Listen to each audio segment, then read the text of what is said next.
स्वागत है बच्चों आपका वी आर इंजीनियरिंग क्लासेस में। आज हम आपके लिए वेल्ड जोड़ का चैप्टर लेकर आए हैं, जिसमें आपको वेल्ड जोड़ की सामर्थ्य निकालनी होती है, वेल्ड जोड़ की लंबाई निकालनी होती है। इस चैप्टर को शुरू करने से पहले हमें पता होना चाहिए कि वेल्ड जोड़ की लाभ क्या होता है और वेल्ड जोड़ की हानि क्या होती है। प्रॉफिट और लॉस। देखिए यहाँ पर वेल्ड जोड़ों की लाभ व हानि मोस्ट इम्पोर्टेंट क्वेश्चन है अपने आप में। बीटीयूपी में 2-4 नंबर में कभी कभी लग जाता है। सबसे पहले हम इसकी लाभ की बात करते हैं। लाभ क्या है? वेल्डन प्रक्रिया में कम समय लगता है। जब आप किन्हीं दो प्लेटों को आपस में जोड़ते हैं वेल्ड की सहायता से, तो वहाँ पर कम समय लगता है। दूसरा पॉइंट क्या है? रिवेटिंग की अपेक्षा वेल्डिंग कार्य में कम शोर उत्पन्न होता है। इनका ये कहना है कि जब आप रिवेटिंग करते हैं तो रिवेटिंग में आपको दो प्लेटों को ऊपर नीचे रखकर ऐसे रखकर एक रिवेट लगाना होता है। तो रिवेट आप उसमें कैसे लगाएंगे? चोट लगा के लगाएंगे, तो वहाँ पर क्या होता है? शोर होता है। लेकिन वेल्डिंग प्रक्रिया में शोर कम होता है। इसलिए ये पॉइंट है आपका कि रिवेटिंग की अपेक्षा वेल्डिंग कार्य में कम शोर उत्पन्न होता है। तीसरा पॉइंट क्या है? वेल्ड जोड़ अन्य जोड़ों की अपेक्षा दृढ़ होते हैं। इंग्लिश में दृढ़ को बोलते हैं हम रिजिड। वेल्ड जोड़ जो होते हैं आपके वो बहुत मजबूत होते हैं अन्य जोड़ों की अपेक्षा। वेल्ड जोड़ों की दक्षता, वेल्ड जोड़ों की जो दक्षता होती है वो अधिक होती है। अब इसके हानि देख लेते हैं। हानि क्या क्या है? वेल्डिंग प्रक्रिया के दौरान अत्यधिक गर्मी उत्पन्न होने के कारण जब आप दो प्लेटों को आप लेप जोड़ बना ले या बट जोड़ बना ले, जब आप प्लेटों को एक के ऊपर रख के यहाँ पर वेल्ड करेंगे तो वहाँ पर क्या होगा? हीट उत्पन्न होगी, क्योंकि आप वेल्ड कर रहे हैं। तो हीट उत्पन्न होने से क्या होता है? प्लेटों का या उपांगों का विरूपण हो सकता है, वो फैल सकती है।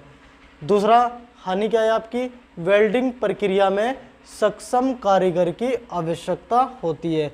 ऐसे नहीं कि आप किसी को भी कह देंगे कि आप वेल्ड कर सकते हैं, नहीं, इसमें आपको एक सक्षम कारीगर की आवश्यकता होगी, क्योंकि जो हम वेल्ड करते हैं वो माप के आधार पर करते हैं। जब आगे पढ़ेंगे उसमें सब क्लियर हो जाएगा। थर्ड पॉइंट क्या है? उपांगों में दरार पड़ने की संभावना अधिक होती है। और आपका जो लाभ है, लाभ में क्या होता है? लाभ में ऐसा भी होता है कि जो हमारे छोटे से छोटे, बहुत छोटे से छोटे अवयव पर भी हम वेल्ड कर सकते हैं, जबकि छोटे से छोटे अवयव पर हम रिवेट नहीं कर सकते, वहाँ पर वेल्ड चलता है। और क्या होता है इसमें? ये गोलाकार प्लेट हो गई आपकी या फिर आपके पाइप हो गए, वहाँ पर भी आप वेल्ड कर सकते हैं। लेकिन गोलाकार पाइप हो जाए आपका या फिर उन पर आप क्या कर सकते हैं? रिवेटिंग कहीं ऐसी जगह होती है जहाँ पर नहीं होते, लेकिन वहाँ पर वेल्ड आसानी से हो जाता है। ये टॉपिक आपको क्लियर हो गया होगा। इसके आगे का टॉपिक देखते हैं, उसमें आपको क्लियर कर देंगे न्यूमेरिकल के लिए कि आपको न्यूनतम माप के लिए क्या लेना है और अधिकतम माप के लिए वेल्ड की लंबाई या वेल्ड कितनी mm तक करना है। ठीक है बच्चों, हमने भी आपको फिलेट वेल्ड के लाभ और हानि बताया था। उसके बाद जो हमारा नेक्स्ट टॉपिक है वो है हमारा फिलेट वेल्ड। फिलेट वेल्ड क्या होता है? फिलेट वेल्ड सामान्यतः लेप जोड़ में अथवा जहां उपांग समकोण पर मिलते हो दिए जाते हैं। फिलेट वेल्ड आपको वहां पर दिए जाते हैं जहां पर आपके अवयव समकोण पर होते हैं। ठीक है, अब आपका ये एक एल सेक्शन है। इसमें हमने क्या दिखाया?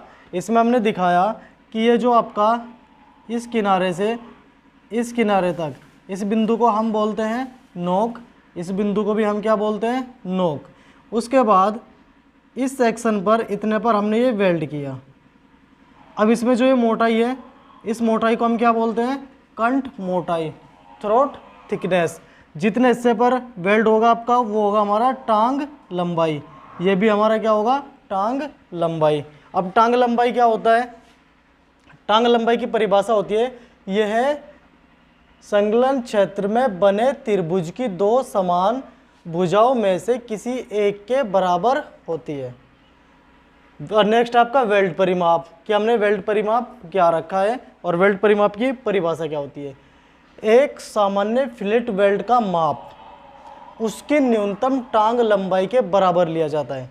मान लीजिए ये टांग लंबाई आपकी 10 mm आ गई, ये टांग लंबाई आपकी 20 mm आ गई, अलग अलग भी हो सकती है, एक समान भी हो सकती है, डिपेंड करता है क्वेश्चन पर। ठीक है, तो इन दोनों में जो भी कम होगी उसके बराबर लिया जाएगा।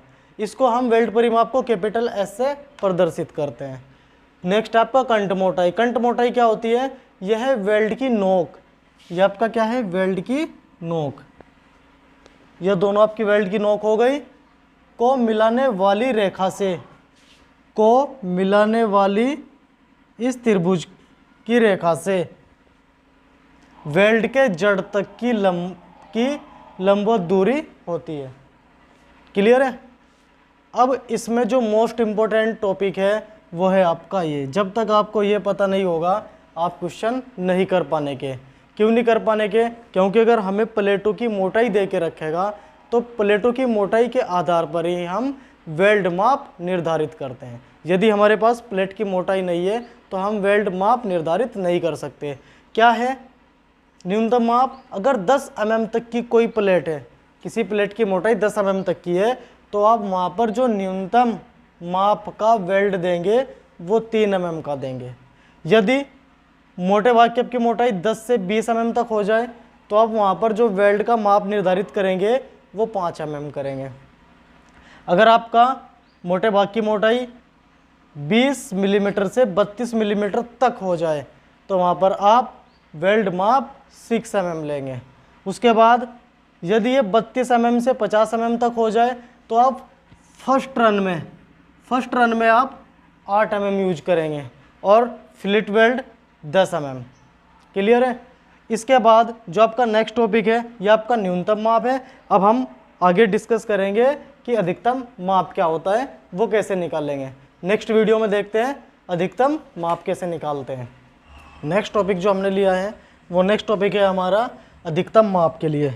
अधिकतम माप हमें कैसे निकालनी है वेल्ड की? यदि आपका वर्गाकार किनारा है, किसी भी प्लेट का वर्गाकार किनारा है, उसके लिए जो हमारा वेल्ड साइज रहेगा अधिकतम वो निकलेगा प्लेट की मोटाई से, उसमें से माइनस करना पड़ेगा 1.5 मिलीमीटर, तब आपका यहाँ से अधिकतम साइज निकलेगा वेल्ड का। यदि किनारा वर्गाकार ना होकर गोलाकार हो जाए उसके लिए हमारा वेल्ड साइज रहेगा 3/4 गुना टी। ये टी कौन सी है? जो प्लेट की मोटाई हमें दे के रखेगा। अब हमें प्रभावी कंठ मोटाई निकालनी है। प्रभावी कंठ मोटाई कैसे निकलती है? टी बराबर के इंटू एस, जहाँ पर के क्या है आपका स्थिरांक है और एस क्या है आपका वेल्ड की माप है, टी क्या है आपका प्रभावी कंठ मोटाई। उसके बाद जब आप वेल्ड की सामर्थ्य निकालेंगे उसका सूत्र होगा आपका P बराबर T into L into F S. अब यहाँ पर नई चीज़ निकल के आ गई L। ये क्या है? ये हमारी प्रभावी लंबाई होती है। ठीक है, अब यहाँ पर इसको अगर सूत्र को और आगे लिखना है आप इस T की जगह रख सकते हैं K into S into L into F S. जो यहाँ से आपकी सामर्थ्य निकलेगी वो न्यूटन या किलो न्यूटन। किलो न्यूटन तो आपके ऊपर डिपेंड है कि आप उसे बना रहे हैं नहीं बना रहे, या न्यूटन पर आप उसे छोड़ रहे हैं। क्लियर है? लेकिन यहाँ पर अब ये के का मान आप कैसे निकालेंगे? ये जो के का मान निकलता है ये प्लेट के एंगल के लिए होता है कि आप कितने एंगल पर प्लेट को यूज कर रहे हैं। जो आपका यहाँ पर कॉमनली यूज होगा वो आपका 60 डिग्री से 90 डिग्री के लिए यूज होगा, या इससे ज़्यादा के लिए वो आपको दे के रखेगा। और इसके लिए जो हमारी के की वैल्यू होती है वो 0.707 होता है। ये आपको के की वैल्यू रखनी है जब आपको प्लेट 60 डिग्री से 90 डिग्री के एंगल पर जोड़नी है। क्लियर है? तब आपको के की वैल्यू रखनी है 0.707। ये आपकी सामर्थ्य का सूत्र रहेगा।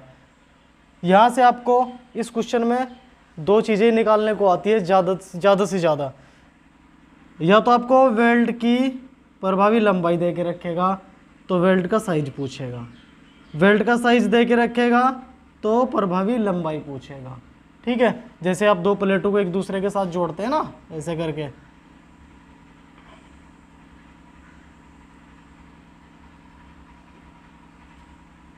ये तो आपसे ये पूछ सकता है। ये आपका वेल्ड परिमाप है, ये पूछ सकता है। ठीक है, यहाँ से प्रभावी लंबाई निकलवा सकता है आपसे, या फिर आपसे वेल्ड का साइज निकलवा सकता है। दो तरह का इस पर क्वेश्चन बनता है, कभी कभी आ जाता है 5 नंबर में। क्लियर है? अब नेक्स्ट वीडियो में हम आपको इसका न्यूमेरिकल कराएंगे। अगर आपको ये वीडियो अच्छी लगी हो तो इसको ज़्यादा से ज़्यादा शेयर करें और